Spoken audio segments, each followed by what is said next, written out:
함께 찬송 28장입니다.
여호와의 영광이 내 위에 임하였음이니라. 보라, 어둠이 땅을 덮을 것이며 깜깜함이 만민을 가리려니와 오직 여호와께서 내 위에 임하실 것이며 그의 영광이 내 위에 나타나리니 나라들은 내 빛으로 왕들은 비치는 내 광명으로 나아오리라. 아멘. 하나님 아버지, 가을의 고요한 풍경 속에서 주님의 손길을 느낍니다. 익어가는 곡식처럼 우리의 믿음도 자라나게 하옵소서. 서늘한 바람 속에서도 성령의 따뜻한 위로를 누리게 하시며 주님의 은혜를 기억하게 하옵소서. 우리의 소망 되시는 주님 안에 쉼을 얻고 생명의 말씀 안에서 길을 찾게 하옵소서. 오늘도 감사와 찬양으로 하나님의 이름을 높이오니 홀로 영광 받아 주시옵소서. 생명의 주인 되신 예수 그리스도의 이름으로 기원하옵나이다. 아멘. 다 함께 찬송 625장입니다.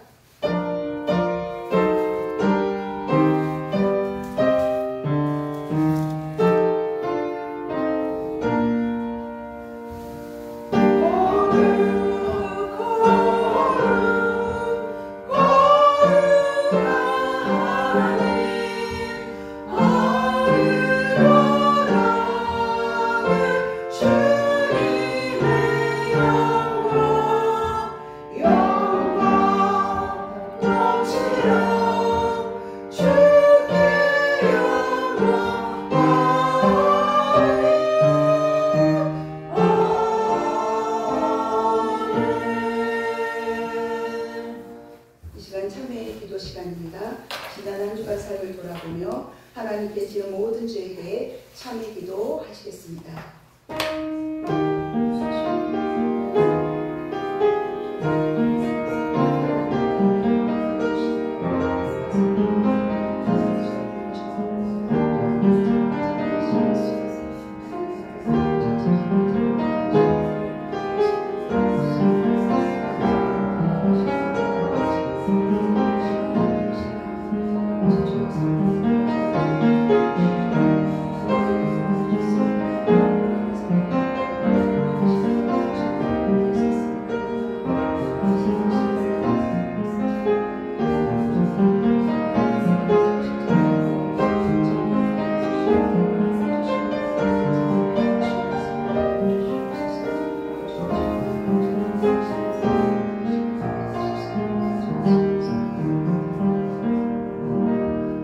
여호와께서 말씀하시되 오라 우리가 서로 변론하자.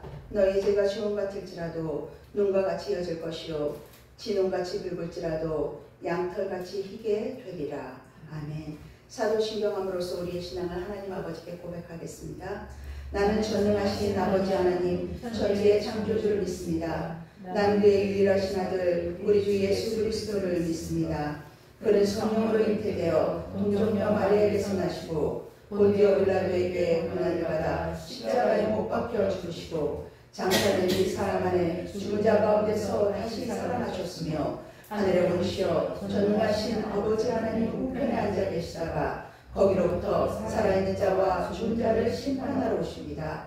나는 성령을 믿으며 거룩한 보험교회와 성도의 교제와 죄를 용서받는 것과 몸의 부활과 영생을 믿습니다. 아멘. 모두 자리에 앉으셔서 성시교도 4번입니다.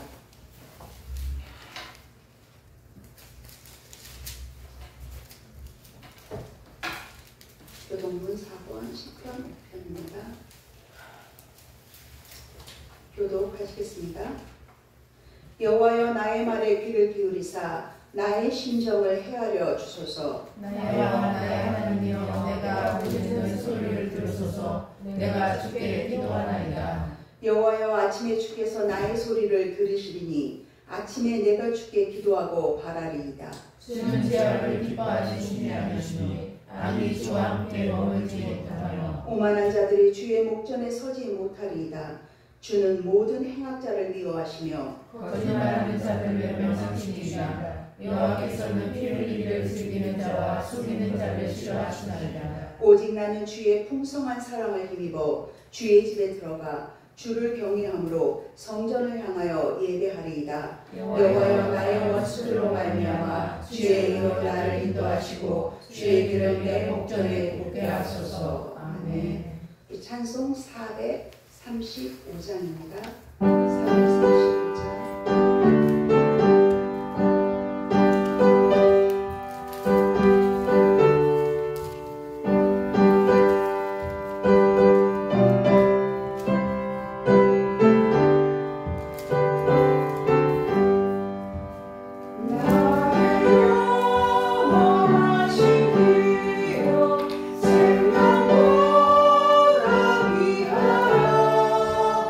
나의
시간 정밀한 권사님 나오셔서 우리를 위해 기도하시겠습니다.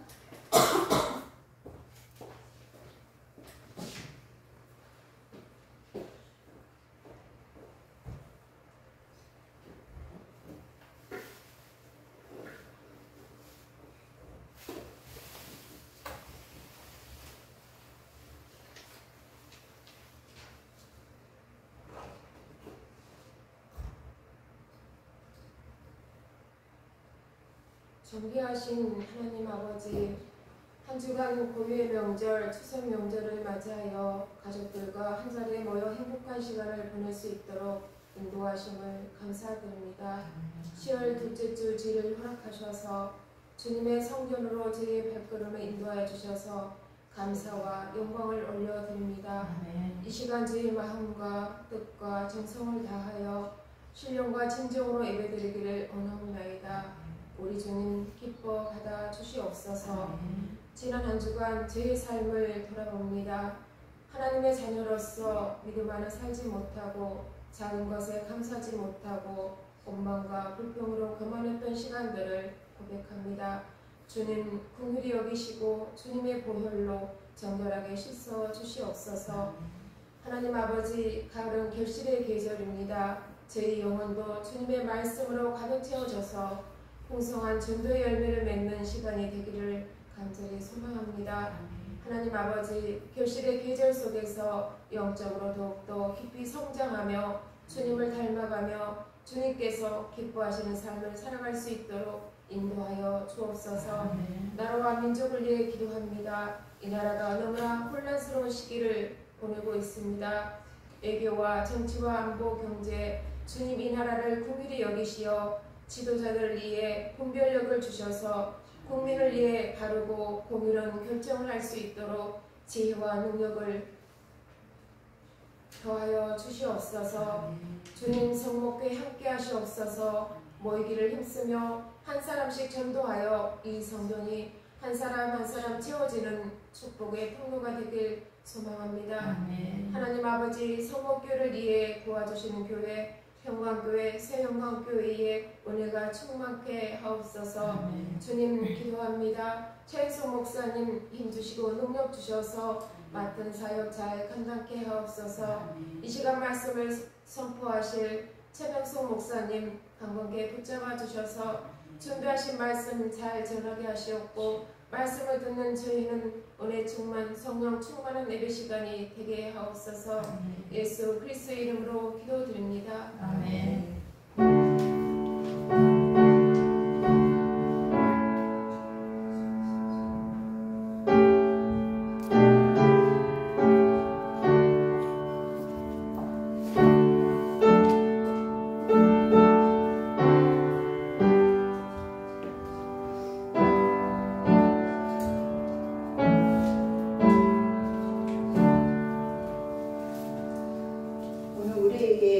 말씀은 두 군데를 보겠습니다. 시편 46편 1절과 잠언 28장 1절을 함께 보겠습니다. 시편 46편 1절.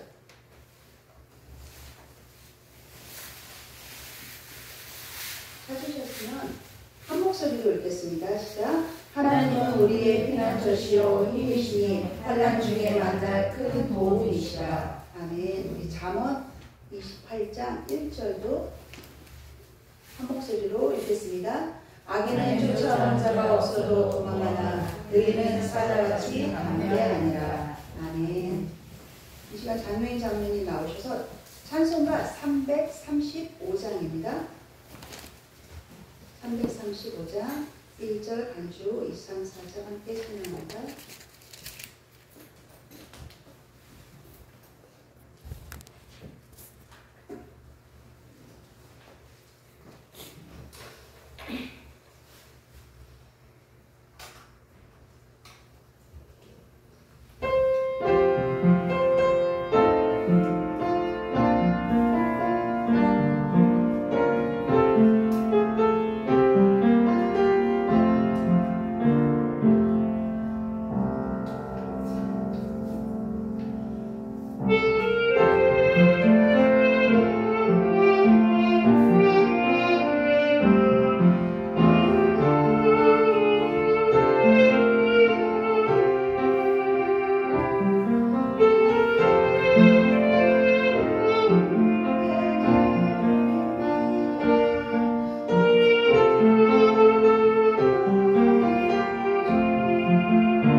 할렐루야. 사랑의 하나님 감사합니다. 긴 명절을 잘 보내게 하시고 오늘은 하나님이 택한 자, 복된 자로 예배자로 이 자리에 있습니다. 이 시간 우리의 마음을 열고 귀를 열고 눈을 열어 하나님을 바라보게 하시고 하나님의 말씀을 듣기를 원합니다.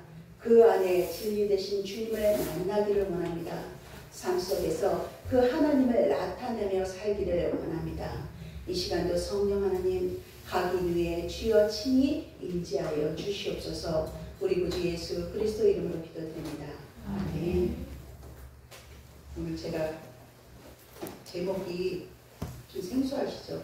깊이 회피 도피라는 제목을 썼는데 이 깊이 회피 도피는 비슷한 단어입니다.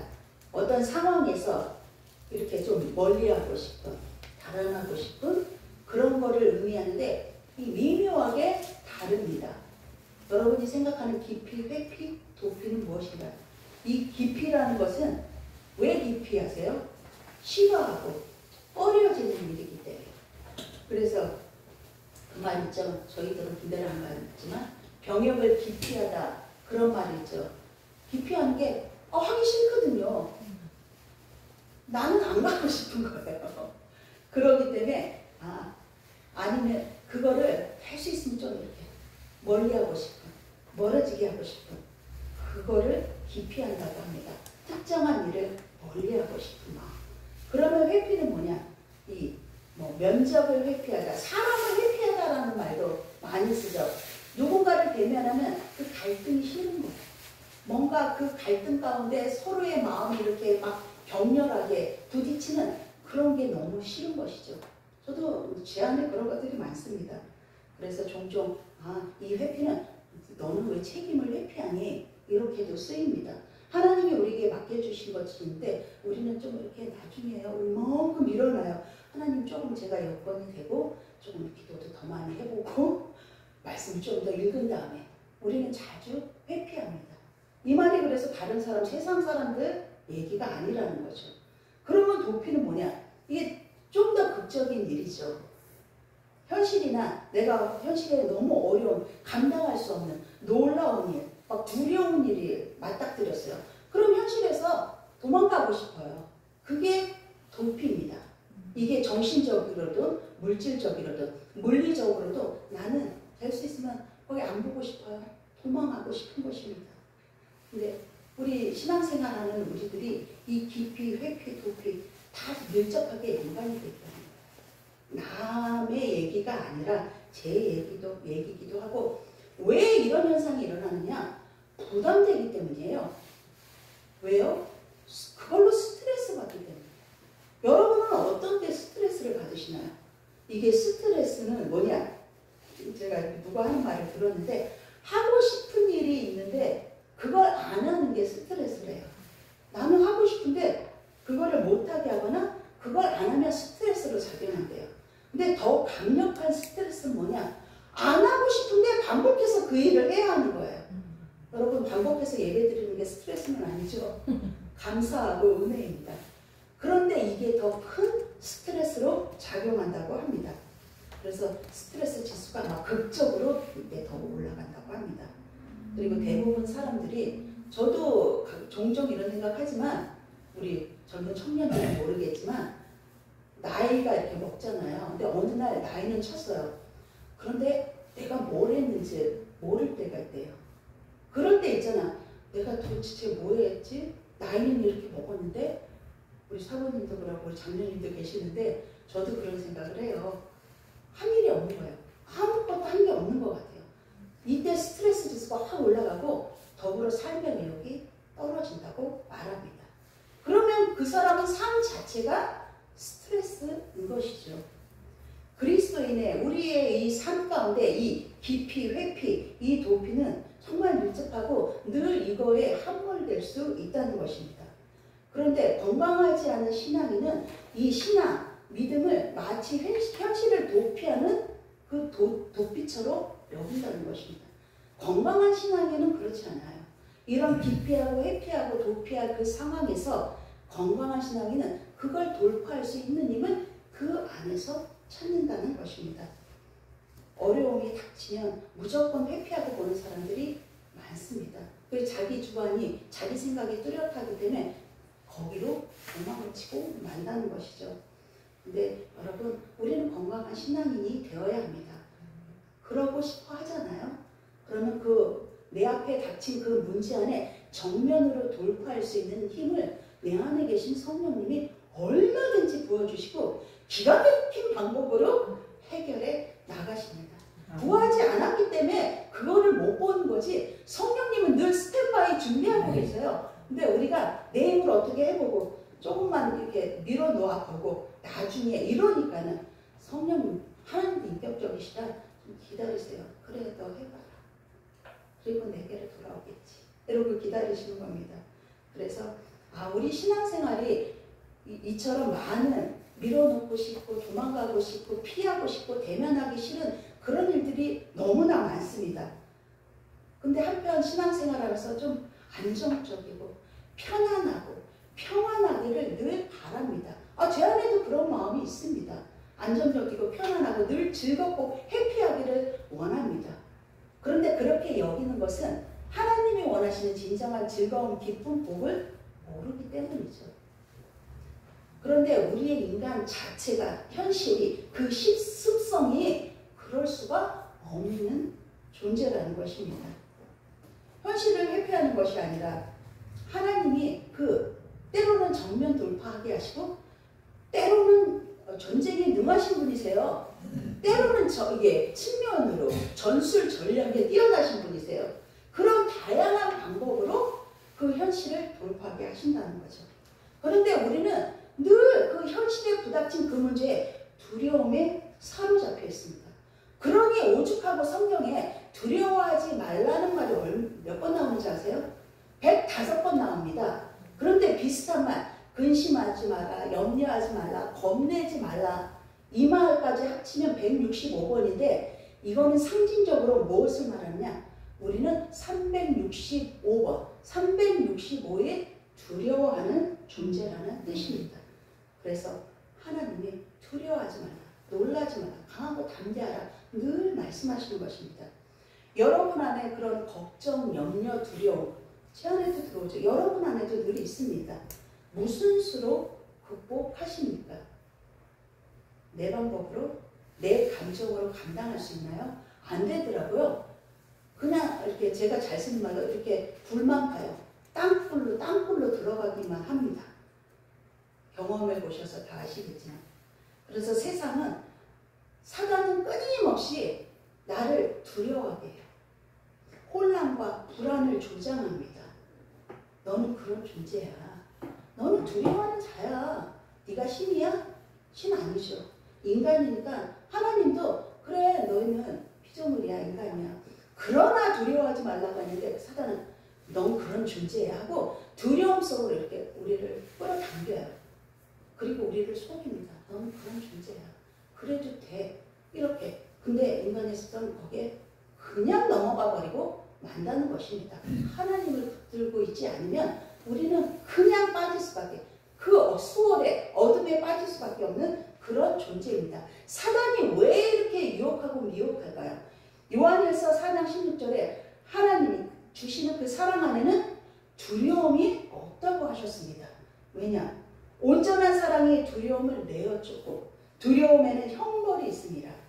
두려워하는 자는 사랑 안에서 온전히 이루지 못한다고 말씀하셨습니다. 바로 이겁니다. 말씀처럼 사단이 우리를 그렇게 미혹하고 속이고 끌어당기는 이유는 온전한 사랑 안에 있지 못하게 하기 위함입니다. 그리고 진리 안에서 멀어지게 하려고 하는 것입니다. 두려움 안에 갇히게 하는 거예요. 그러면 우리는 그 안에 옴싹달싹 할 수 없어요. 그러나 그때 하나님이 하늘을 보라고 말씀하시죠. 하늘을 향해 부르짖어라.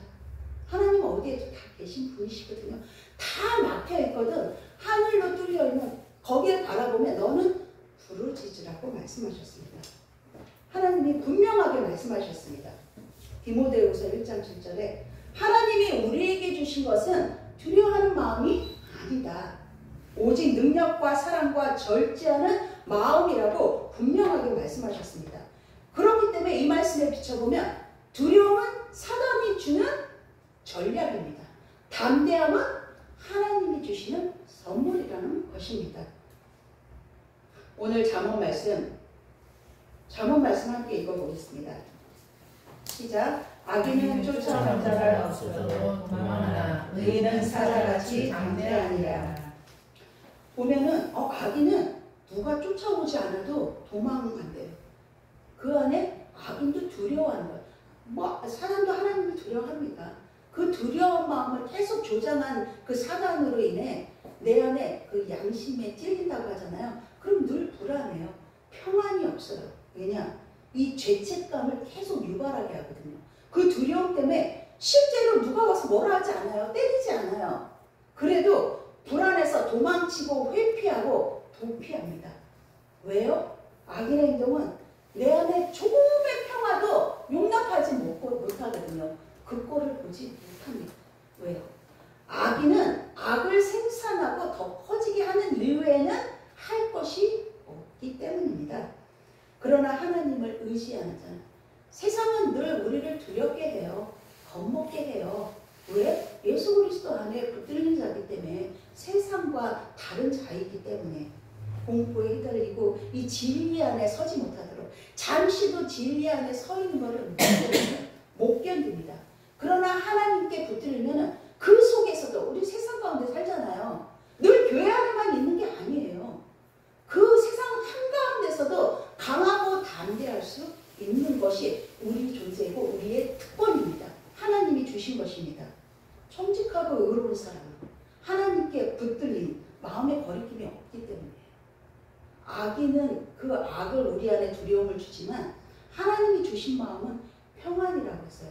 사랑과 능력과 사랑과 절제하는 마음을 주신다고 디모데후서에 말씀하셨기 때문에 이 사자같이 담대하고, 사자가 용감함의 대표잖아요.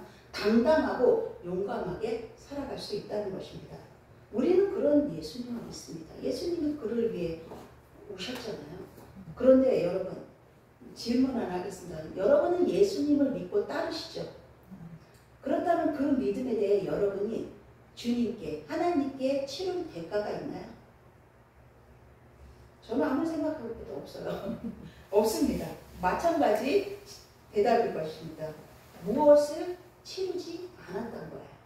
근데 욥기를 보면 욥의 고백이 그거였습니다. 욥이 온전하고 정직하죠. 하나님을 경외하죠. 하나님을 늘 따르는 자였어요. 악에서도 떠났다고 했어요. 그런데 욥기 시작하자마자 1장에 사단이 그를 시험하죠. 재물도 자녀도 그리고 나중엔 몸에 병까지 생겨요. 그리고 아내는 뭐라고 합니까? 하나님을 저주하고 죽어버리라고. 아내조차 그렇게 얘기를 합니다. 여러분이 배우자에게 그런 얘기 들으면 어떨 것 같으세요? 그걸 생각하면 욥의 마음을 조금 이렇게 이해하실 것 같습니다. 근데 여러분, 이걸 말씀드린 것은 하나님이 허락하셨다는 것은 욥에게 그렇게 하신 게 하나님이 욥의 재물이나 건강이나 그의 모든 것을 원하셔서 그러셨을까요? 그렇지 않다는 것입니다. 너무 잘 아실 것입니다. 우리는 이런 말 앞에 욥의 고백도 그거였어요. 마지막 장 가기까지. 왜? 하나님 왜? 그리고 욥의 친구들도 그거죠. 왜 그렇게 했는 줄 알아? 하나님이 너가 잘못했기 때문이야. 너 회개해야 돼. 위로하러 왔던 세 친구들의 말이 욥의 긴 그 장이 다 그 내용입니다. 그렇게 많은 얘기를 세 친구가 늘어놓습니다. 근데 하나님은 욥의 마지막 장에 보면 42장에 이렇게 고백하죠. 하나님은 그렇게 얘기합니다. 세 친구에게 너희가 나를 가르쳐 말한 거 다 아는 것처럼 얘기했어요. 세 친구가 욥에게 너 이거 잘못했지. 이렇게 해서 하나님이 벌 준 거야. 이렇게 해서 하나님이 다 걷어가신 거야. 건강도 재물도 자녀도 이렇게 얘기합니다. 근데 42장의 결론이 하나님이 너희들이 친구들이에요. 그렇게 말한 것이 옳지 못하다고 세 친구를 책망합니다. 우리는 여러분 하나님을 다 안다 할 수 없습니다. 알지 못하죠. 그러나 욥기의 결론이 그겁니다. 하나님이 누구신지를 하나님 자신이 알려주고 계십니다. 욥도 인격적으로 하나님을 만나게 되죠. 결론적으로. 그래서 광대하신 그 창조주, 섭리주, 구원자이신 하나님을 마침내 고백하는 장면이 나옵니다. 그래서 우리는 일면 참 조심해야 합니다. 그렇게 말을 해요. 하나님이 내 재물을 다 걷어가셨어. 하나님이 내 건강을 가져가셨어. 이렇게 얘기해요. 근데 어느 한편은 맞는 말이에요. 주관자 대신 하나님이 하신 일을 말하는 거지만 깊이 생각해 봐야 하는 것입니다. 하나님은 재물도 권력도 건강도 필요치 않은 분임을 우리는 압니다. 다만 우리가 각자의 주어진 이런 상황 가운데서 하나님이 왜 이런 일을 하셨는지 하나님을 묵상하라는 겁니다. 하나님의 주권을 인정하고 그분의 뜻을 구해야 한다는 것입니다. 우리는 늘 두려운 상황과 걱정되고 근심되고 염려되는 그런 상황에 놓여 있습니다. 왜요? 세상이 나를 가만 안 두고 사단도 가만 안 두기 때문입니다. 그런데 그 속에서도 하나님은 여러분을 위해 저를 위해 그 선하신 역사 가운데 우리를 붙들고 이끄신다는 것입니다. 그래서 하나님께 그럴 때일수록 더 집중해야 한다는 것이죠. 그럴 때 위기 가운데 우리는 늘 작고 큰 위기들이 늘 있습니다. 아, 이것이 하나님의 사랑이구나. 지극하신 말로 다 표현할 수 없는 하나님의 사랑으로 나를 붙들고 이끄시고 만져가시는구나. 이거를 고백하게 된다는 것입니다. 그렇다면 우리가 이 하나님의 주권을 인정하며 하나님과 함께하는 자라면 이런 역경과 욥이 받은 그 역경만큼은 아닌 것 같아요. 제 자신도 어떻게 할지. 그래도 말씀을 들으면서 아, 하나님, 그래 하나님이 하시는 일이구나 라고 고백할 마음가짐은 말씀을 들으면서 기도하면서 차츰차츰 조금씩 이렇게 넓혀가는 것이죠.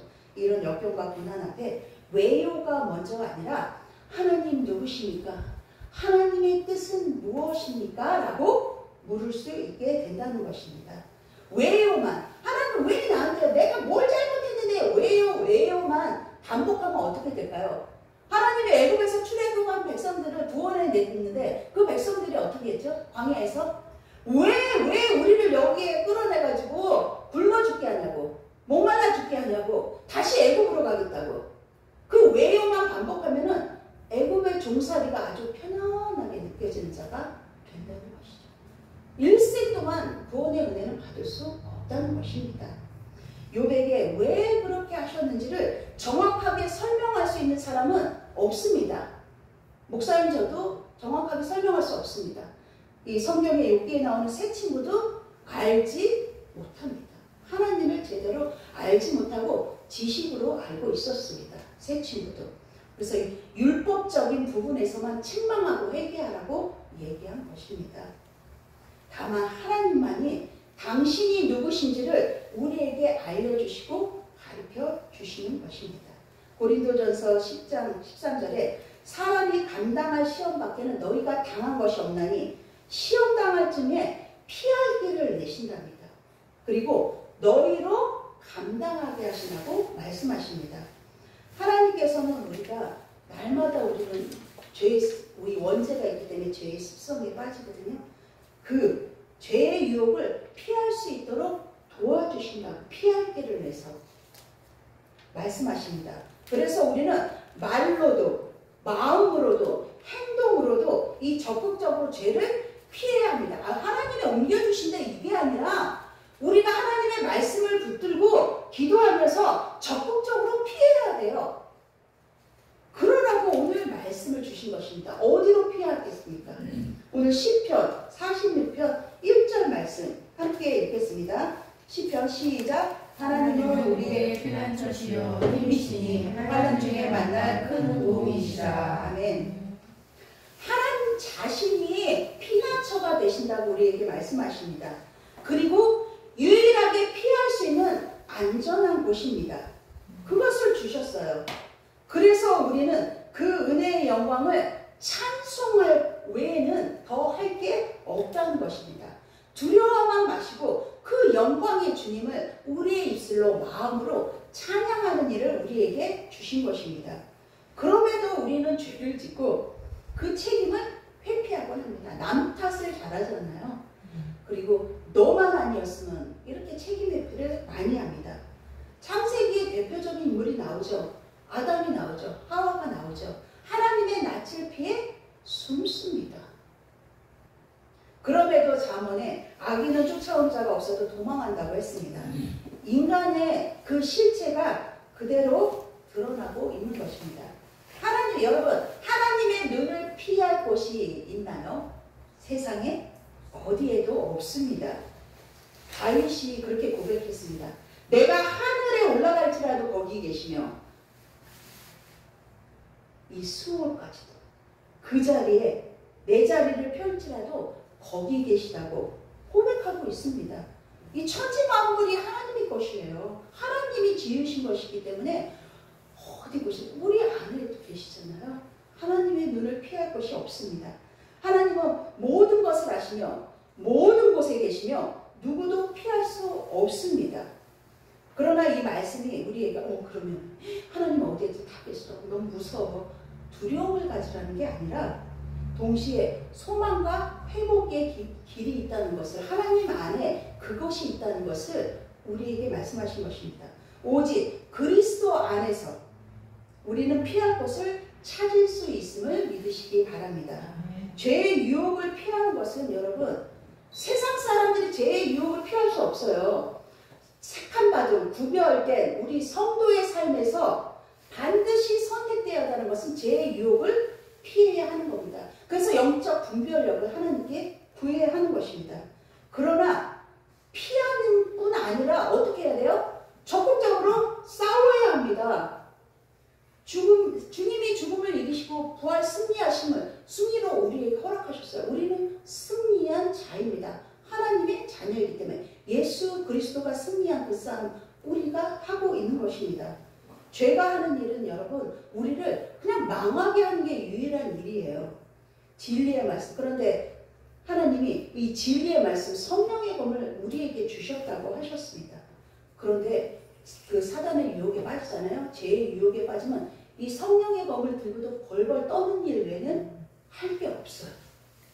그냥 이렇게 여기 강력한 무기를 쥐고도 나는 두려워, 무서워, 겁나 한 발자국도 움직이지 못하게 그렇게 수를 쓰는 것입니다. 근데 우리는 그런 존재가 아니잖아요. 이게 사망입니다, 여러분. 말씀을 들고도 말씀의 검, 이 전신갑주를 입는다고 그러잖아요.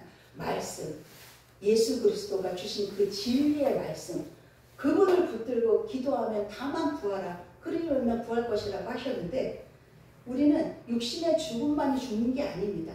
이것이 바로 말씀을 들고도 벌벌 떨고 그 유혹에 빠지고 죄의 사망의 올무의 수월에 빠지는 것이 바로 영이 죽어가는 것입니다. 여러분의 영이 어떠한지 점검하시기 바랍니다. 여러분, 내 원수를 무찔러 전멸시키고 내 발 아래 복종케 하시는 분, 그 하나님의 말씀에 가진 위력입니다. 하나님의 권위로 그렇게 하십니다. 우리는 그거를 가졌습니다. 그렇기 때문에 사망 앞에서 그 유혹 앞에서 도망치지 마십시오. 회피하지 마십시오. 싸우라고 했습니다. 그래서 전신갑주를 주셨거든요. 예수 그리스도께서 이긴 싸움을 우리가 하는 것입니다. 승리는 우리의 것입니다. 하나님은 어디서든 악인을 찾아내심을 믿으시기 바랍니다. 물론 성경에 믿음의 사람들도 도피한 얘기들이 있습니다. 이 성경 전체를 보면 다 불순종하고 사사기가 그렇죠. 불순종하고 회개하고 또 그 죄를 돌이키고 하나님 용서해줘도 그 죄를 돌이키고 바로 저와 여러분의 얘기입니다. 성경 전체는 내 얘기입니다. 야곱도 라반을 피해 도망했죠. 그리고 대표적으로 다윗도 사울을 피해 몇 번 도망을 쳤습니다. 저 겁쟁이 이렇게 욕하시나요? 그렇게 말하시는 분은 없으실 것입니다. 히브리서 11장 37절 38절 말씀을 표준 세번역으로 제가 읽어드리겠습니다. 또 어떤 이들은 조롱을 받기도 하고 책찍을 맞기도 하고 심지어 결박을 당하기도 하고 감옥에 갇히기까지 하면서 시련을 겪었습니다. 또 그들은 돌로 맞기도 하고 톱으로 켜이기도 하고 칼에 맞아 죽기도 하였습니다. 그들은 궁핍을 당하며 고난을 겪으며 학대를 받으면서 양과 염소의 가죽을 입고 떠돌았습니다. 아멘. 믿음의 사람들은 이런 박해를 피해 떠돌았지만 무엇을 지켰냐? 믿음을 지켰다는 것입니다. 이게 승리입니다. 도피는 때로 여러분 앞에서 얘기했듯이 뭔가를 부딪히기 싫어서 현실을 도피한다고 하잖아요. 그런데 하나님의 말씀에 비춰보면 도피는 때로 믿음을 지키기 위한 선택입니다. 마태복음 10장 23절에서도 예수님이 제자들에게 이렇게 복음을 전하며 나가니까 그 마을에서 박해하거든 떠나라 라고 말씀하셨거든요. 제자들이 박해를 받으니까 이때는 너희들이 무모하게 맞서지 말아라. 그게 능사는 아니다. 피하라 라고 말한 것입니다. 그럼 주님 말씀에 어떤 때는 이렇게 하고 어떤 때는 또 저렇게 하고 일관성이 없으신 거 아니십니까? 라고 말씀하시나요? 근데 이는 두려움에서 도망치라는 말이 아닌 것이죠. 사명을 이어가기 위한 그 전략을 세운 거예요. 전략적으로 회피를 의미하는 것입니다. 전략적인 회피. 근데 예전에 그런 일들이 많아요. 전도할 때 이 사람이 듣기 싫어하는 데는 막 이렇게 윤리적인 율법적인 말만 계속 난 내 말을 전도의 사명을 감당하기 위해서 다 쏟아놓고 가야 돼. 막 무대뽀로 한 분들 많아요. 근데 지금은 그게 안 통하는지 전략적으로 그래 이게 치고 빠진다고 했죠. 요즘은 삶에서 섬김으로 복음을 전해야 되거든요. 무조건 다 강요가 아니라 저도 제 남편에게 그렇게 강요할 때가 있었습니다. 근데 돌이켜보니 지혜롭지 못했구나. 그것이 능사가 아니었구나. 때로는 뒤로 물러날 줄 알고 때로는 이보도 앞으로 다가갈 수도 있는 그런 지혜를 하나님께 구하지 못했었구나라는 생각을 하게 되었습니다. 그러나 예수님께서는 자신의 생각과 자신의 믿음을 때로는 도피하라고 했어요. 피해라. 그런데 예수님이 마태복음 5장 33절 37절에 보면 자신의 생각과 자신의 믿음을 과신한 나는 믿음이 너무 좋아요. 이런 분들 계십니다. 여기는 다 겸손하셔서 없으시지만 이 과신한 맹세를 통한 진실의 회피를 비판하신 장면이 나옵니다. 5장에 헛 맹세를 하지 말고 내 맹세한 것을 주께 지키라 하셨습니다. 그리고 오직 너희 말은 예할 것은 예하고 아니요 할 것은 아니라 하였습니다. 뭐냐? 당시 유대 사회에서는 이 맹세를 통해서 자신의 믿음, 말의 신뢰성을 높이려 한 그런 풍습이 있었습니다. 그러나 예수님은 맹세가 없어도 진실한 말이 통하는 그 삶을 요구하신 것입니다. 진실은 우리가 진리신 예수님을 믿습니다. 하나님을 경외합니다. 하나님 앞에서 늘 진실된 모습으로 그분이 진실하시거든요. 진실된 모습으로 나오라고 말씀하고 계시죠. 진실은 이 부분적으로 회피할 수 있는 것이 아닙니다. 언제 어디서나 하나님 앞에서는 진실해야 되고 정직해야 하는 것이 우리 성도들의 절대적인 의무입니다. 이건 부분적인 게 아니에요. 그러니까 여러분 주위에 내가 맹세하는데 내 말은 진짜야. 100%야. 이런 분들은 멀리 하시기 바랍니다. 절대적으로 멀리 하시기 바랍니다. 왜요? 진실한 사람은 맹세 없어도 그거를 우리가 알잖아요. 신뢰받아야 하기 때문입니다.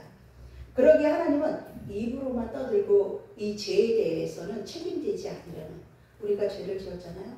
하나님 앞에 그 책임을 우리에게 묻습니다. 근데 하나님은 내 앞에 나와 회개할 수 있는 기회를 주신 게 네 목숨을 내놔가 아니라 회개하면 하나님이 용서해 주신다니 얼마나 이게 은혜이고 감사입니까? 그러나 죄에 대한 회피를 멀리하는 자는 반드시 벌하십니다. 그 책임을 물으십니다. 아담과 하와가 하나님의 낯을 피해 동산나무 사이에 숨음으로 하나님은 어떻게 하셨죠? 에덴 동산에서 추방하셨어요. 그리고 가인이 아벨을 죽이자 그 또한 벌을 주십니다.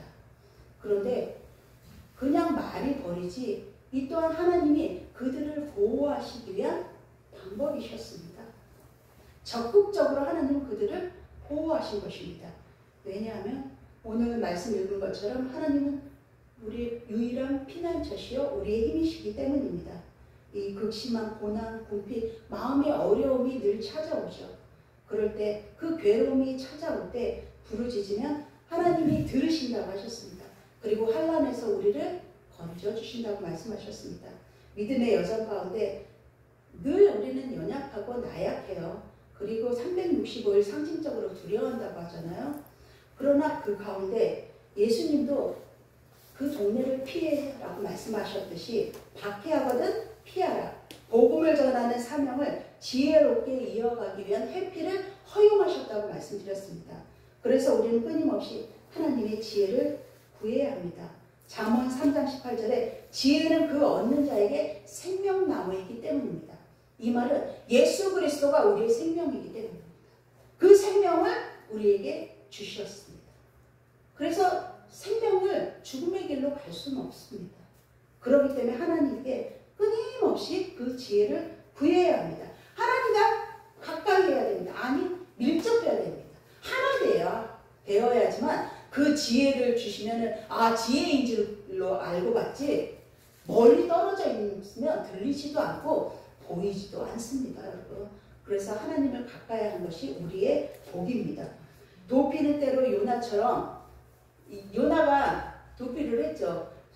아까 스트레스 지수가 많은 게 하기 싫은 일을 억지로 하라고 할 때라고 했죠. 요나가 그랬습니다. 니느웨에 가서 회개를 선포해라. 원수 같은 니느웨에 나 가기 싫어요 하나님하고 얼마나 투덜댔는지 반항을 했는지. 그런데 하나님이 그곳에 가게 했습니다. 불순종의 이런 모습을 보여요. 도피하는. 처음에 사도 바울도 다메섹으로 도망을 갔죠. 하나님을 피해서, 예수 그리스도를 피해서. 하지만 반대로 이런 도피하면서 불순종의 모습을 보이기도 하지만 다윗처럼 사울을 피해 그 하나님의 때를 기다리는 지혜로운 도피도 있습니다. 피하는 것이 여러분 그래서 부정적인 것만은 아니구나. 죄의 유혹을 아까 말씀드린 것처럼 기피하는 건 경건한 거룩한 성도의 선택인 것입니다. 박해를 회피하는 것은 또한 사명을 지키는 지혜입니다. 하나님의 뜻을 도피하는 것은 물론 요나처럼 불순종입니다. 때로는 회복과 순종으로 돌아올 수 있는 기회를 하나님 그때를 또 악인도 들어 사용하시거든요. 그때를 사용하시는 것입니다. 그것이 바로 회복으로의 부르심입니다. 오늘 살아가는 우리 앞에 수많은 일, 기피하고 회피하고 도피하고 싶은 일들이 너무 많이 놓여 있습니다. 그럼에도 그 어떤 일 가운데서, 그 무수한 일 가운데서도 그 살아계신 하나님, 나를 위해 역사하시는 하나님을 잊지 마시기 바랍니다. 세상은 예수를 박해하였듯 우리를 믿는다는 이유로 기피하고 회피합니다. 전도 현장에 가면 뚜렷이 나타나죠. 그러나 여러분 분명한 것은 그러한 상황이 우리를 하나님과 더 하나 되게 합니다. 하나님이 우리 포기하지 않으시니까 전도해도 소용없어. 복음을 전해도 소용없어. 섬겨도 소용없어. 내가 이렇게까지 섬겼는데 이렇게까지 7번, 70번까지 더 하시기 바랍니다. 그 속에서 하나님이 우리를 붙들고 계십니다. 그 일이 우리를 어쩌지 못합니다. 세상의 박해가. 왜냐? 우리의 정체성은 하나님은 나의 아버지십니다. 나는 그분의 자녀입니다.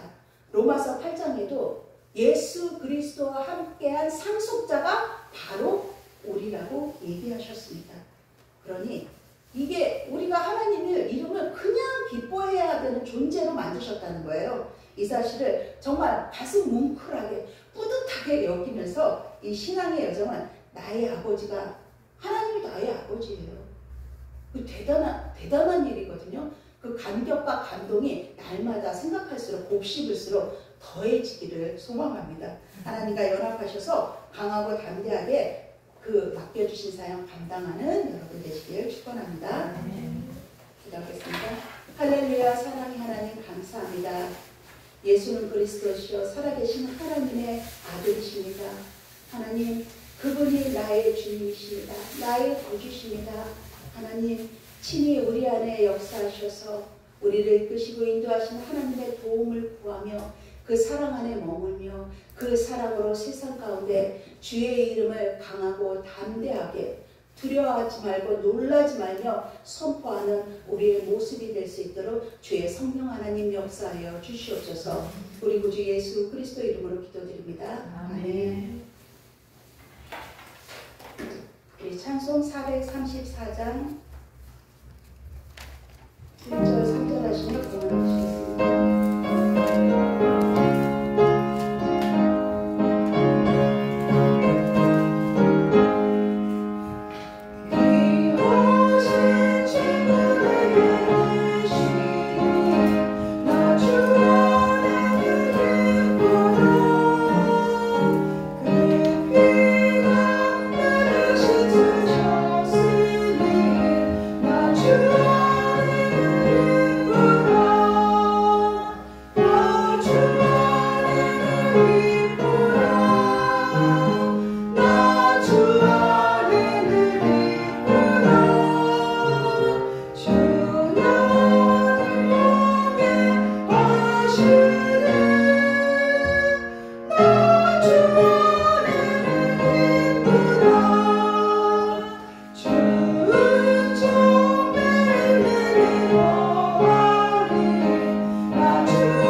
할렐루야. 사랑의 하나님 감사합니다.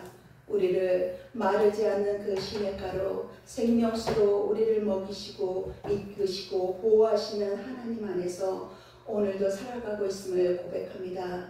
주의 귀한 구별된 성도들의 손길로 마음을 다하여 하나님께 봉헌합니다. 하나님, 이 봉헌하는 손길들, 가정들, 직장 가운데, 만나는 사람 가운데 하나님 친히 아버지 역사하여 주셔서 하나님의 손길로 그들이 하는 일마다 아버지 만나는 사람들 가운데 성령님 아버지와 그 온유함과 겸손함과 그 능력과 절제함으로 주님의 향기를 나타낼 수 있는 거룩한 구별된 성도들의 삶이 될 수 있도록 역사하여 주시옵소서. 이 자리에 함께하지 못한 그 아버지와 주님의 백성들 위해 함께하여 주셔서 육신의 어려움이 있습니까? 하나님 붙들고 하나님께 부르짖으며 나의 생명이 주님께 아버지여 의탁되었으니 그 주님께 구하며 하나님이 주신 평안으로 육신의 연약함마저 아버지여 뛰어넘을 수 있는 그 힘과 능력을 주님 부어주시옵소서. 우리 하는 그 모든 일들이 오직 하나님께 영광 올려드리는 아버지 하나님의 기쁨이 되는 하나님의 마음을 시원케 해드릴 수 있는 일이 될 수 있도록 주님 능력의 능력을 더하여 주시기를 간절히 소망하며 우리 구주 예수 그리스도 이름으로 기도드립니다. 아멘. 광고 말씀드리겠습니다. 추석 명절 잘 보내시고 뭐 탈나거나 하시는 일 없으시죠? 저희 집 앞에 365일 병원인데 이렇게 차 타고 지나가는데 365일 병원이라 야간에 가는데 사람이 너무 많았습니다. 그래서 명절에도 이렇게 탈나는 분들이 많구나. 그런 분들 안 계셔서 너무 감사합니다. 저희 차는 탈이 났습니다. 그래서 지금 차가 병원에 있습니다. 명절 잘 보내시면 감사드리고 또 말씀을 가까이 하며 말씀 통독을 정말 시간 여건이 안 되시면 한 장이라도 꾸준히 이 꾸준히 하는 게 중요합니다. 기도도 5분을 하든 5시간을 하든 그 5분이 중요합니다. 시작이기 때문입니다. 매일 5분이 10분이 되고 1시간이 되거든요. 그래서 말씀과 기도 붙들고 꼭 승리하시는 우리 모든 성목의 권속들 되길 바랍니다. 도와주는 교회들을 위해서 날마다 기도하시고 우리 정기랑 원사님 아까도 이곳에 가득 차는 그 전도에 대한 열망을 또 기도하셨는데 그 일정이 우리에게 있어야 합니다. 그 한 영혼을 구하는 거기 때문에 또 하나 되어서 함께 한 마음으로 같은 걸 놓고 기도하면 하나님이 역사에 주십니다. 네. 그래서 오늘 찬양, 주일 찬양 예배는 회복과 부르심으로 모이고 10월 19일 다음 주는 추수감사절 예배인데요. 한명훈 목사님 모시고 우리 평강교회에서 이제 음악회로 6분 정도 오시는데요. 근데 다음 주에 여기 추수감사절 감사함으로 이 풍성하게 곡식과 과일을 놓을 텐데 우리 마음을 놓는 거죠. 마음을 다하기 위해서 그 과일 준비 부분에 대해서 오후에 또 말씀을 나누시고 각자 또 맡겨줄 그런 분량껏 해주시면 좋겠습니다. 그리고 그날 또 기쁜 소식은 우리 정미란 목사님 처남 최상준 군이 드디어 결혼합니다. 잡아놓은 날은 어찌나 그리 빨리 오든지요. 10월 19일 3시 30분에 노블 발렌티 대치점에서 3시 30분 결혼식을 합니다. 다 함께 가셔서 한 마음으로 축복하며 축하해 주시기 바랍니다. 우리 다 함께 일어나셔서 이번 교회에 예배하셔서 함께 찬양하시겠습니다.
이제는 우리 주 예수 그리스도의 은혜와 하나님의 사랑과 성령의 교통하심이 하나님의 말씀과 그 진리 가운데 하나님의 사랑을 붙들고 날마다 그 사랑 안에 머물며 이웃에게 그 사랑을 나눠주며 함께 예수 그리스도 안에서 함께하는 그 복된 소식을 전하는 우리의 마음 중심이 되기를, 이웃이 되기를, 이 나라가 되기를 간절히 축원하옵나이다. 아멘.